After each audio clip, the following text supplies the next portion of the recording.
ఆత్మీయులైన ప్రేక్షకులకు నమస్కారం. నేను డాక్టర్ చిరుమామిళ్ళ మురళీ మనోహర్.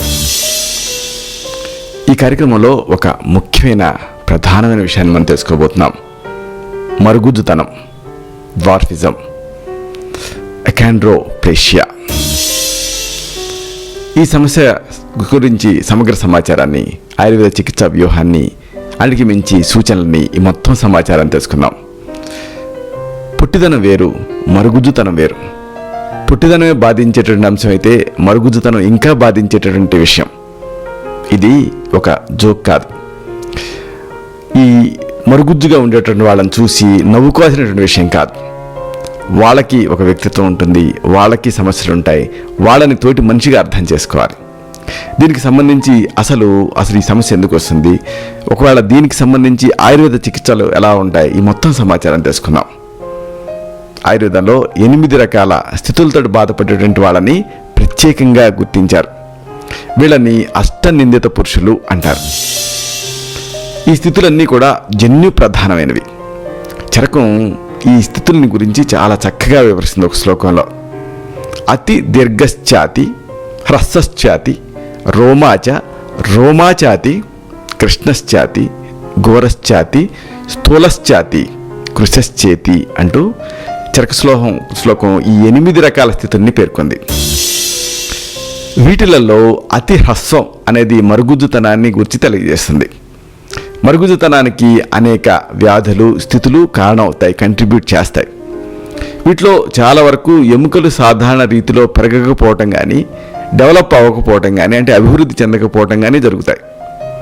ఈ వ్యాధుల్ని లేదా ఈ స్థితుల్ని అన్నింటినీ కూడా వైద్య పరిభాషలో స్కెలిటల్ డిస్ప్లేసియాస్ అంటారు. అలాగే కాండ్రోడిస్ట్రఫీస్ అని కూడా అంటారు. ఇలాంటి వాటిని దాదాపు 100 రకాలని ఇప్పటి వరకు కూడా గుర్తించారు. వీటన్నిటిలో కూడా అకాండ్రోప్లేషియా అనేది ఎక్కువగా మనకి కనిపిస్తూ ఉంటుంది. అకాండ్రోప్లేషియా అనేది ఏమిటి అంటే జన్యుపరంగా వచ్చేటటువంటి ఒక స్థితి. మరుగుజ్జుతనం లేదా ఈ పొట్టిదనానికి అకాండ్రోప్లేషియా ఒక ప్రధానమైన కారణం. అంటే ఈ మరుగుజ్జుతనానికి అనేక కారణాలు కంట్రిబ్యూట్ చేస్తుంటాయి. వీటిలో అకాండ్రోప్లేషియా ఒకటి. కాబట్టి మనం ఈ అకాండ్రోప్లేషియాకి ఈ మరుగుజ్జుతనాన్ని ఒక పర్యాపదంగా మనం ఇక్కడ వాడుతున్నాం. ఈ అకాండ్రోప్లేషియాలో ఈ మరుగుజ్జుతనంలో ఎముకలు, అలాగే ఎముకల మధ్యన ఉంటుందే మృదులాస్థి, అది సక్రమంగా సమస్థితిలో పెరగవు. దీంతో ఏం జరుగుతుంది, ఈ వ్యాధి ఉండేవాళ్ళు 4 అడుగులకి మించి పెరగరు. ఇది ఒక ముఖ్యమైన లక్షణం. ముఖ్యంగా హ్యూమరస్ అని ఉంటుంది, అంటే ఈ భుజానికి మోచేయికి మధ్య ఉండేటువంటి ఎముక. అలాగే ఫీమర్ అని ఉంటుంది, అంటే తుంటికి మోకాలికి మధ్య ఉండేటువంటి ఎముక. ఇవి పూర్తి స్థాయిలో పెరగవు. ప్రపంచవ్యాప్తంగా మనం గమనిస్తే ప్రతి 15,000 నుంచి 20,000 మంది శిశువుల్లో ఒకళ్ళు ఈ మరుగుజ్జుతనానికి అంటే అకాండ్రోప్లేషియా స్థితితోటి పుడుతూ ఉన్నారు. ఇది అధ్యయనంలో తేలింది. సరే, మరి అసలు దీనికి దారితీసేటువంటి కారణాలు ఏమిటి, ఇది తెలుసుకుందాం. జన్యువుల్లో సంభవించేటువంటి లోపం వల్ల ఈ వ్యాధి ప్రధానంగా వస్తుంది. మనిషి కణాల్లో ఉండేటటువంటి 4వ క్రోమోజోమ్ లోపల ఉండేటటువంటి FGFR3 అంటే దీని ఫుల్ ఫామ్ ఏమిటి, ఫైబ్రోబ్లాస్ట్ గ్రోత్ ఫ్యాక్టర్ రిసెప్టార్ 3 అనే ఈ పేరు గల ఈ జన్యువుల్లో జరిగేటటువంటి మ్యూటేషన్, అంటే జీవరసాయన చర్య దీనికి ప్రధాన కారణం.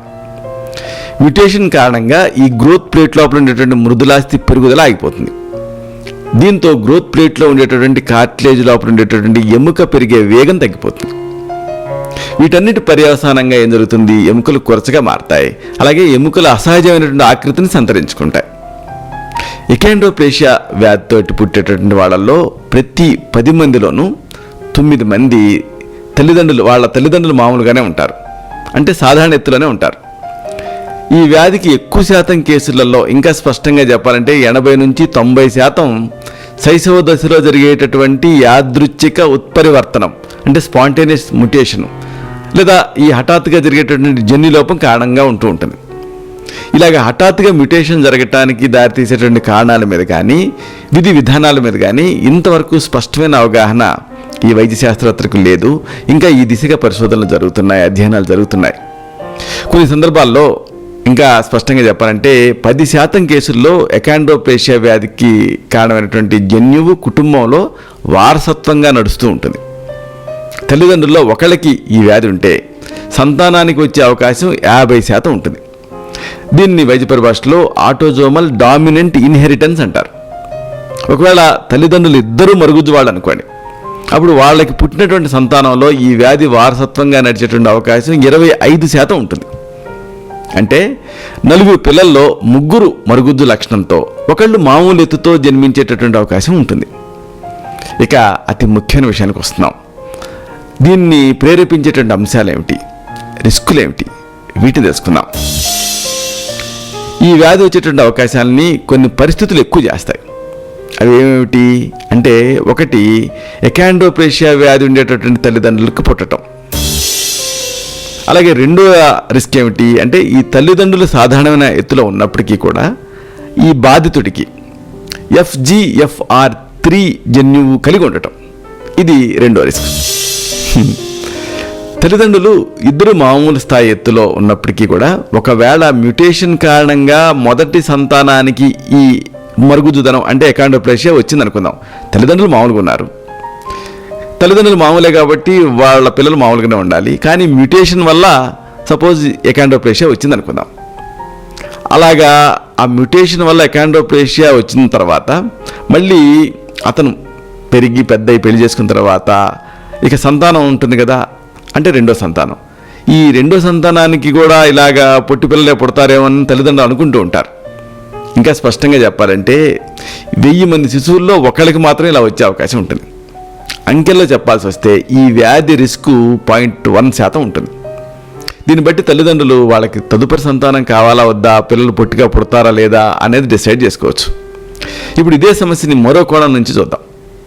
తల్లిదండ్రుల్లో ఒకళ్ళకి ఈ వ్యాధి ఉండి మరొకడు మామూలు ఎత్తులోనే ఉన్నారు అని అనుకుందాం. వాళ్ళకి పుట్టినటువంటి వ్యక్తి మామూలు ఎత్తుకి చేరుకున్నాడు అనుకుందాం.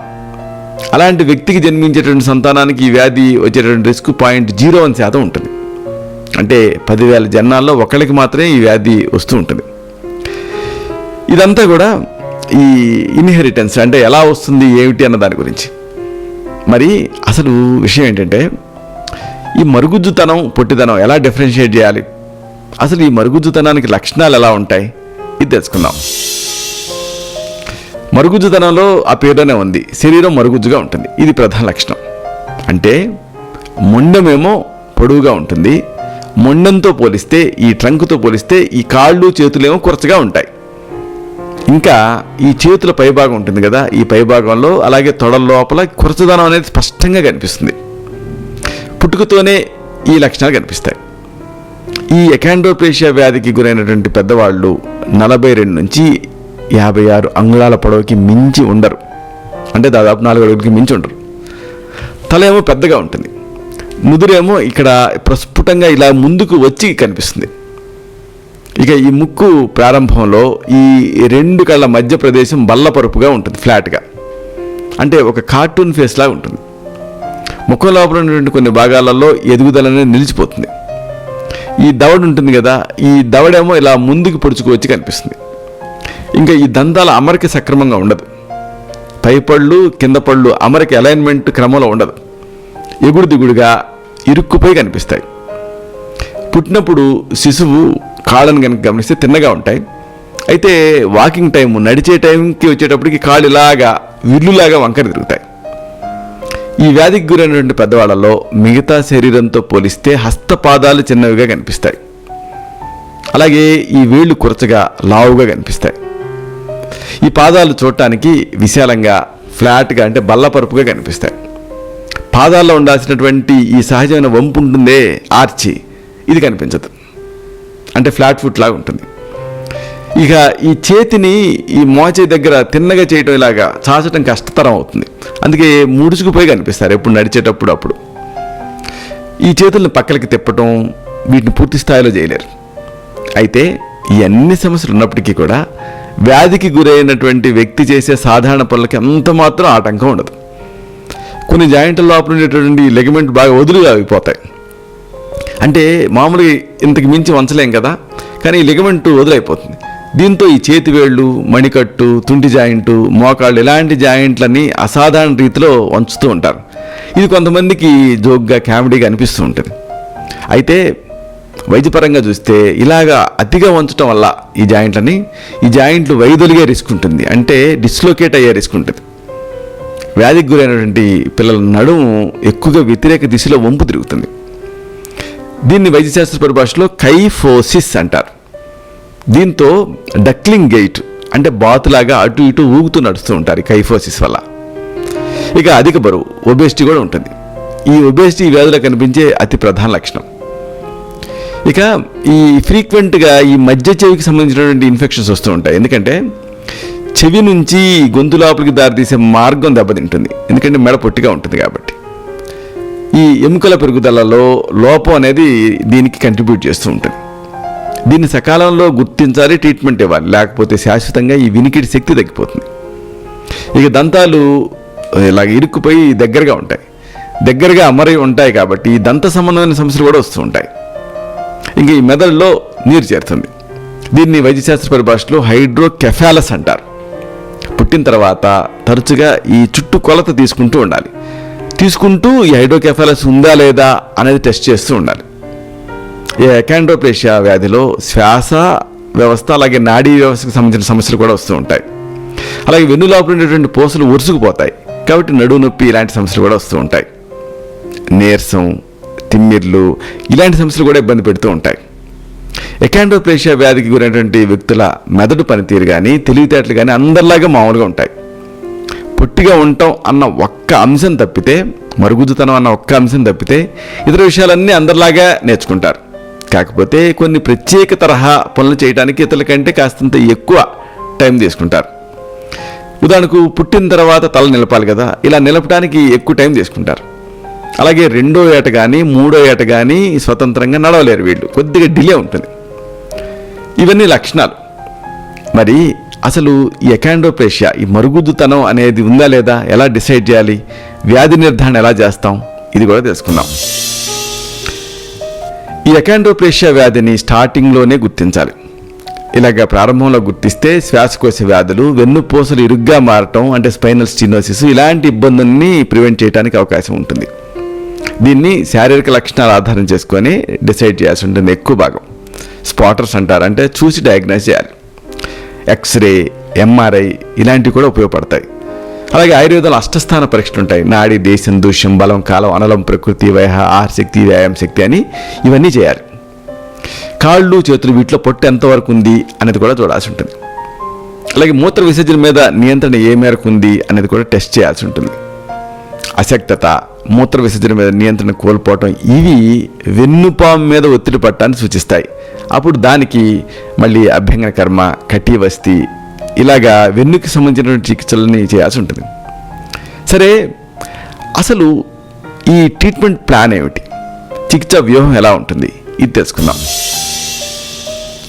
ఈ అకాండ్రోప్లేషియా వ్యాధి కారణంగా వచ్చే చిక్కుల్ని, ఇక్కట్లని నిర్వహించడం మెయిన్. అంటే బాధితుడికి సాధ్యమైనంత సహజమైన జీవన విధానాన్ని, క్వాలిటీ ఆఫ్ లైఫ్ అంటే నాణ్యతని కలిగించాలి. ఇది ఆయుర్వేద చికిత్స ప్రధాన ఉద్దేశం. వ్యాధి పురోగతి కానీ తీవ్రత కానీ జన్యువుల అంతర్నిర్మాణాన్ని బట్టి మారుతూ ఉంటుంది. అంటే ఈ ప్రోగ్నోసిస్ అనేది ఆ జన్యువుల తాలూకు అరేంజ్మెంట్ బట్టి ఉంటూ ఉంటుంది. ఒకవేళ వ్యాధిగ్రస్తుల్లో తల్లిదండ్రులు ఇరువురు నుంచి కూడా వ్యాధికారక జన్యువులు సంక్రమించి ఉంటే, అంటే హోమోజైగస్ ఉంటే, అలా పుట్టిన తర్వాత 1 లేదా 2 నెలలకి బిడ్డ చనిపోయేటటువంటి రిస్క్ ఉంటుంది. అలా కాకుండా ఈ వ్యాధికారక జన్యువు తల్లిదండ్రుల్లో కేవలం ఒకళ్ళ నుంచే వస్తే హెట్రోజైగస్ అంటారు. అప్పుడు వాళ్ళకి ఈ జీవిత ప్రమాణం పూర్తి స్థాయిలో ఉంటుంది, అంటే ఈ లైఫ్ రిస్క్ ఉండదు. తెలివితేటలు కూడా మామూలు వాళ్ళలాగే, మామూలు వ్యక్తులాగే ఉంటాయి. కాకపోతే పుట్టిన తర్వాత మొదటి ఏడాదిలో శ్వాసకోశ సంబంధ వ్యాధులు వచ్చి ప్రాణ ప్రమాదం సంభవించే అవకాశం ఉంటుంది. ఈ వ్యాధికి చేసేటటువంటి ఆయుర్వేద చికిత్సలు 3 ప్రధానమైనటువంటి విభజనలు ఉంటాయి. వీటిలో ఒకటి ఏంటంటే ఆహార చికిత్స, 2 విహార చికిత్స, 3 ఔషధ చికిత్స. వీటి కాంబినేషన్ తోటి, వీటి మేలు కలయికతో పూర్తి స్థాయి స్వాస్థ్యాన్ని బాధితుడికి అందించవచ్చు. పొట్టిదనం శాపం కాదని, అన్ని రంగాల్లోనూ అందరిలాగే ఇంకా చెప్పాలంటే వీళ్ళకు కసి ఉంటుంది కాబట్టి కొన్ని సందర్భాల్లో వేరే వాళ్ళకంటే ఎక్కువగా కూడా విజయాలు సాధిస్తూ ఉంటారు. ఇది మనం చుట్టుపక్కల గమనిస్తూనే ఉంటాం. వీళ్ళ నుంచి బాధితులు స్ఫూర్తిని పొందాలి. అంటే తోటి ఆ మరుగుజ్జుతనంతో ఉండేవాళ్ళు ఏం సాధించారని చూసుకొని ఆ మరుగుజ్జుతనంతో బాధపడేవాళ్ళు బాధపడకుండా స్ఫూర్తిని పొందాలి. అంటే స్తబ్దతను విడిచేసేసి వాళ్ళ రంగాల్లో రాణించాలి. ఈ వ్యాధికి గురైనటువంటి వ్యక్తుల్లో వీళ్ళకి పుట్టిన తర్వాత 5-6 సంవత్సరాల పాటు శ్వాసకోశ వ్యాధులు వస్తూ ఉంటాయి. దీనికి ప్రధానంగా ఈ శ్వాసకోశ వ్యాధులకి అంటే 4 సిచ్యువేషన్స్ దీన్ని ఎక్కువ చేస్తూ ఉంటాయి. కాబట్టి ఈ 4 స్థితుల మీద వీటిని అటెండ్ అవ్వాల్సి ఉంటుంది. ఒకటేమిటి అంటే ఛాతి లోపల ఉండేటువంటి పక్కటెముకలు వాటి మధ్య ఉండేటువంటి కండరాలు పూర్తిగా పరిణితి చెందవు. కాబట్టి వాటిలో కదలికలు తగ్గిపోతాయి. కాబట్టి ఆ దిశగా జాగ్రత్తలు తీసుకోవాలి. రెండోది ముక్కు గొంతు లోపల స్థలం తగ్గిపోతుంది. కాబట్టి ఆ దిశగా జాగ్రత్తలు తీసుకోవాలి. 3 నాడీ వ్యవస్థ పూర్తిగా డెవలప్ అవ్వదు. కాబట్టి శ్వాస ప్రక్రియని నియంత్రించే యంత్రాంగం దెబ్బతింటుంది. కాబట్టి ఆ దిశగా జాగ్రత్తలు తీసుకోవాలి. ఇవి కాకుండా వ్యాధి నిరోధక శక్తి తగ్గుతుంది. కాబట్టి టాన్సిలైటిస్లు, అలాగే నిమోనియాలు, తర్వాత బ్రాంకైటిస్లు ఇలాంటివి వచ్చే రిస్క్ ఉంటుంది. కాబట్టి ఆ దిశగా జాగ్రత్తలు తీసుకోవాలి. వీటన్నిటిని ఆయుర్వేద చికిత్స వ్యూహంతో తగ్గించవచ్చు. స్వేదకర్మ, రసాయన చికిత్సలు ఇవి ఇందుకు హెల్ప్ చేస్తాయి. అలాగే కఫహార ఔషధాలని ప్రిస్క్రైబ్ చేయాల్సి ఉంటుంది. కొన్ని ప్రత్యేకమైన ప్రాణాయామాలు కూడా ఉపయోగపడతాయి. ఈ వ్యాధితో పుట్టినటువంటి శిశువుల్ని మొదటి సంవత్సరం జాగ్రత్తగా కాపాడాలి. అంటే ఈ మెడ ఉంటుంది కదా, ముందుకు వంచితే శ్వాస మార్గం ఇరుగ్గా మారుతుంది. కాబట్టి అలా జరగకుండా చూస్తూ ఉండాలి తల్లిదండ్రులు. మెడ తల సక్రమంగా ఉండేలాగా తలగడని అమరుస్తూ ఉండాలి. ఈ మరుగుజ్జుతనంతో పుట్టిన పాపాయి తనంతట తాను కూర్చోగలిగినప్పుడే కూర్చోబెట్టాలి. లేకపోతే తల ఇలా వాలిపోయి సమస్యలు వచ్చేటువంటి రిస్క్ ఉంటుంది. మంచం మీద నుంచి వెల్లికిలా కానీ బోర్లా కానీ పడుకోబెట్టాలి. మంచం మీద వెల్లికిలా కానీ బోర్లా కానీ పడుకోబెట్టాలి, పక్కకి కాదు. ఈ వ్యాధికి గురైనటువంటి వ్యక్తులకి ఈ మెడకు సంబంధించిన సమస్యలు ఎక్కువగా వస్తూ ఉంటాయి. మెడ అంతర్నిర్మాణంలో లోపాలు ఉంటాయి. కాబట్టి కొన్ని రకాల సమస్యలు ప్రత్యేకంగా వస్తాయి. ఈ వెన్నుముక వెళ్ళి ఈ మెదడుని కలిసే చోట ఉండేటువంటి ఫొరామెన్ మ్యాగ్నమ్ అనే రంధ్రం ఇరుగ్గా మారుతుంది. వెన్నుపూసల లోపల మార్గం ఇరుగ్గా మారుతుంది, స్టీనోసిస్ వస్తుంది. ఇవి ప్రధానమైనటువంటి మనకి సమస్యలు. వీటి వల్ల కండరాల బలహీనత, తిమ్మిర్లు, షాక్ కొట్టినట్టుగా అనిపించటం, పక్షవాతం, శ్వాస సరిగ్గా తీసుకోలేకపోవటం, ప్రాణవాయువు పూర్తి స్థాయిలో అందదు కాబట్టి శరీరం నీలంగా మారటం, కళ్ళు బయలు కమ్మటం, మలమూత్రాల మీద కంట్రోల్ తగ్గిపోవటం ఇలాంటివి వచ్చే రిస్క్ ఉంటుంది ఈ స్పైన్ ఇన్వాల్వ్ అవ్వటం వల్ల. దీనికి అభ్యంగనం, గ్రీవావస్థి, ఇతర వాతాహార చికిత్సలు వీటిని సజెస్ట్ చేయాల్సి ఉంటుంది. ఈ అకాండ్రోప్లేషియా వ్యాధికి గురైనటువంటి వాడు బరువు పెరిగే అవకాశం ఉంటుంది. బరువు వల్ల మీకు తెలిసిందే అనేక లక్షణాలు, అనేక ఇక్కట్లు వస్తాయి. ఇతరుల కంటే కూడా అధిక బరువు ఉండేవాళ్ళు 10 నుంచి 20% ముందుగా మరణించేటువంటి అవకాశం ఉంటుంది. కాబట్టి బరువు తగ్గించడం కూడా ముఖ్యం. దీనికి వాళ్ళకి అనువైన వ్యాయామాలు, సైకిల్ తొక్కటం, ఈత ఇలాంటివి, అలాగే వాళ్ళకి అనువైన సమతుల ఆహారం అంటే ఇతరులు తినేటువంటి మోతాదులో సగం పెట్టడం ఇలాంటివి చేయాల్సి ఉంటుంది. ఆయుర్వేదంలో స్థౌల్యహార ఔషధాలు ఉన్నాయి, చికిత్సలు ఉన్నాయి, వీటిని ప్రిస్క్రైబ్ చేయాల్సి ఉంటుంది. ఇలాగే ఈ కాంప్లికేషన్స్ అటెండ్ అవటం, ఈ మరుగుజ్జుతనంతో ఉన్న వాళ్ళ క్వాలిటీ ఆఫ్ లైఫ్ని ఇంప్రూవ్ చేయటం ఇవన్నీ ముఖ్యం. ఇలాగా ఈ మరుగుజ్జుతనం అనేది శాపం కాదని, ఈ సమస్యతో బాధపడేవాడు కూడా పూర్తి స్థాయి ఆరోగ్యంగా జీవించవచ్చని, అందరిలాగే ఉండొచ్చని ఇలా గ్రహించాలి బాధితులు. ఇలాగా నాకు వీలైనప్పుడల్లా వీలు చేసుకుని మరి ఈ వీడియోల్ని అప్లోడ్ చేస్తూ ఉంటాను. ఎందుకంటే కన్సల్టేషన్ టైంలో ఏ డాక్టర్ అయినా 5 నుంచి 10 నిమిషాలు కేటాయించగలుగుతాడు. కానీ ఒక సమస్య మీ ఆధీనంలో ఉండాలంటే, ఆ వ్యాధి పూర్తిగా మీ కంట్రోల్లో ఉండాలంటే, ఆ వ్యాధికి సంబంధించిన పూర్తి నాలెడ్జ్, సమగ్రమైనటువంటి ఈ నాలెడ్జ్ అనేది మీకు అవసరం. దానికి నేను ఎంచుకున్న విధానం ఈ వీడియోలోని సమాచారం నచ్చుతుందని మీకు అనిపిస్తే ఈ ఛానల్ని సబ్స్క్రైబ్ చేసుకోండి. అలాగే ఈ వీడియో తాలూకు లింక్ని మీ సర్కిల్స్తో షేర్ చేసుకోండి. అప్పుడు ఈ సమాచారం వాళ్ళకి కూడా ఉపయోగపడుతుంది.